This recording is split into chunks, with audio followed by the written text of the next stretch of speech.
नमस्कार मित्रांनो, टोटल मराठी या यूट्यूब चॅनलवर तुमचे सर्वांचे मनापासून स्वागत आहे। संपूर्ण महाराष्ट्रासाठी आत्ताच्या क्षणाच्या सर्वात मोठ्या आणि महत्त्वाच्या 10 ठळक बातम्या। राज्य सरकारचे 7 धडाकेबाज निर्णय जाहीर।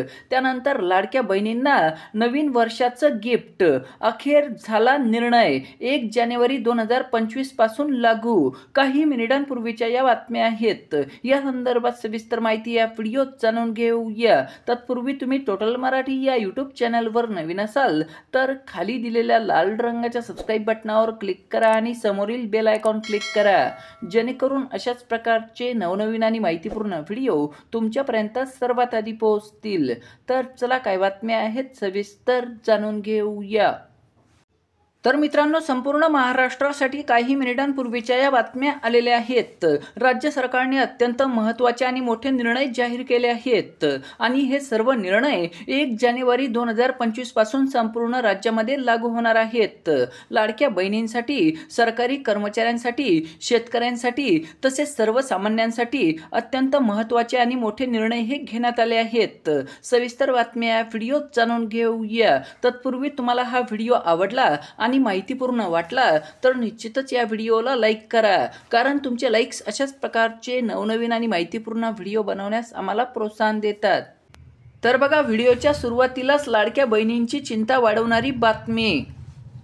महाराष्ट्र कर्जामध्ये डुबलेला आहे, त्यामुळे भविष्यात महाराष्ट्राची अर्थव्यवस्था सांभाळण्याचं आव्हान अजितदादा कसं पेलणार याबाबत प्रश्नचिन्ह आहे, असं वक्तव्य राऊतांनी केले। महापालिका आणि जिल्हा परिषदेच्या निवडणुकीपर्यंत लाडकी बहीण योजनेचा प्रयोग ते नक्की करतील, त्यानंतर ही योजना बंद पाडतील, असा दावा राऊतांनी केला। या योजनेचा डोलारा सांभाळणे जिकिरीचे काम असल्याचा दावा त्यांनी केला। महापालिका आणि जिल्हा परिषद निवडणुका संपल्या की ही योजना बंद करण्यात येणार असल्याचा दावाही त्यांनी केला आहे, त्यामुळे लाडक्या बहिणींची चिंता वाढली आहे। त्यानंतर लाडक्या बहिणींसाठी आनंदाची बातमी, सर्वात मोठी खुशखबर। काही महिलांना लाडकी बहीण या योजनेचा फॉर्म भरण्यास उशीर झाला होता, तर काही महिलांनी हा फॉर्म भरलाच नव्हता। या सर्व महिला ही फॉर्म भरण्याची प्रोसेस केव्हा सुरू होणार याची वाट पाहत होते। आता याबाबत मोठी अपडेट समोर आली आहे। दिवाळी आणि निवडणुकीच्या पार्श्वभूमीवर लाडक्या बहिणींना 2 महिन्यांचा हप्ता एकत्रितरित्या देण्यात आला होता। आता डिसेंबर महिन्याचा हप्ताही अकाउंटमध्ये आला आहे। मात्र अजूनही काही महिला आहेत ज्यांना या योजनेचा लाभ घेता येत नाहीये। अशा महिलांसाठी फॉर्म भरण्याची प्रोसेस पुन्हा सुरू केली जाऊ शकते। आगामी बजेटमध्ये महिलांना दरमहा 2100 रुपये देण्याची घोषणा केली जाऊ शकते। ही घोषणा झाल्यानंतर पुन्हा एकदा फॉर्म भरण्याची प्रोसेस सुरू होऊ शकते, मात्र यासाठी त्यांना काही दिवस वाट पाहावी लागू शकते। त्यानंतरची मोठी बातमी बघा, राज्य सरकारी कर्मचाऱ्यांना राज्य सरकारकडून नवीन वर्षाचं मोठं गिफ्ट। नवीन वर्षात फडणवीस सरकार सरकारी कर्मचाऱ्यांचा महागाई भत्ता 53% करण्याचा निर्णय घेणार आहे। खरं तर ऑक्टोबर 2024 मध्ये केंद्रातील मोदी सरकारने केंद्रीय सरकारी कर्मचाऱ्यांचा महागाई भत्ता 50% वरून 53% करण्याचा निर्णय घेतला।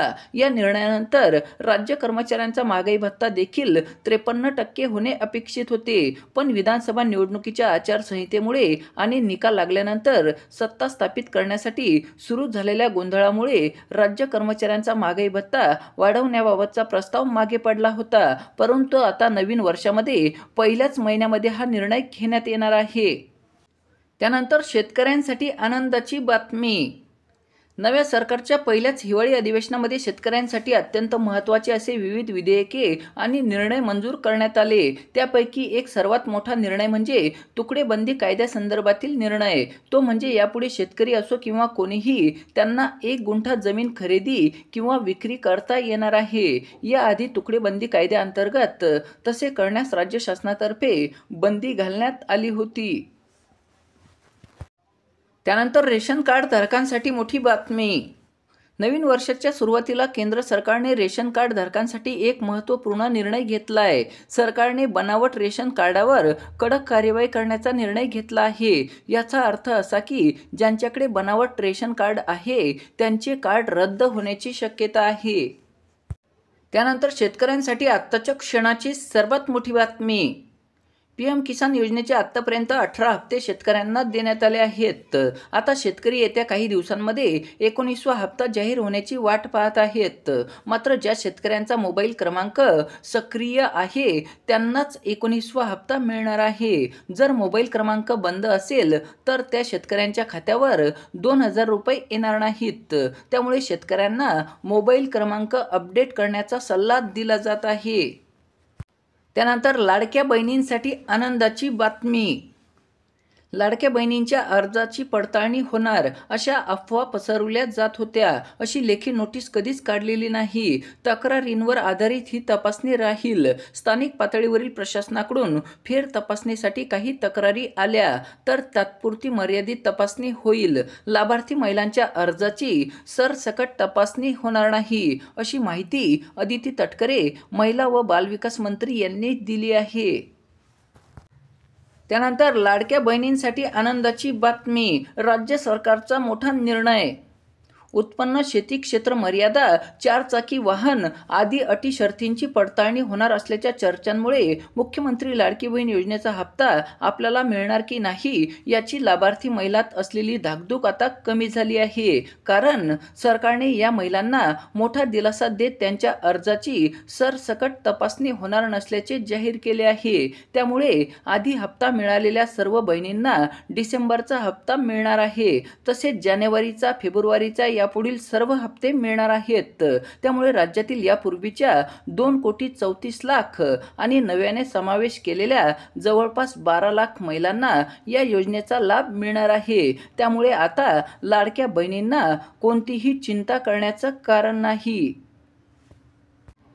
त्यानंतरची मोठी बातमी बघा. महाराष्ट्रातील नागरिकांना पंतप्रधान आवास योजनेचा मोठा लाभ मिळणार आहे. त्यातही लाडक्या बहिणींसाठी महत्त्वाचा निर्णय घेण्यात आला आहे. लाडक्या बहिणींना 13 लाखांपेक्षा अधिक घरकुल योजनेचा लाभ मिळणार आहे. एका वर्षामध्ये 20 लाखांपेक्षा अधिक घरे मिळणार आहेत अशी घोषणा केंद्रीय ग्रामविकास मंत्री शिवराज सिंह चौहान यांनी केली आहे. त्यामुळे सरकार लाडक्या बहिणींच्या पूर्णपणे पाठीशी असल्याचे दिसत आहे.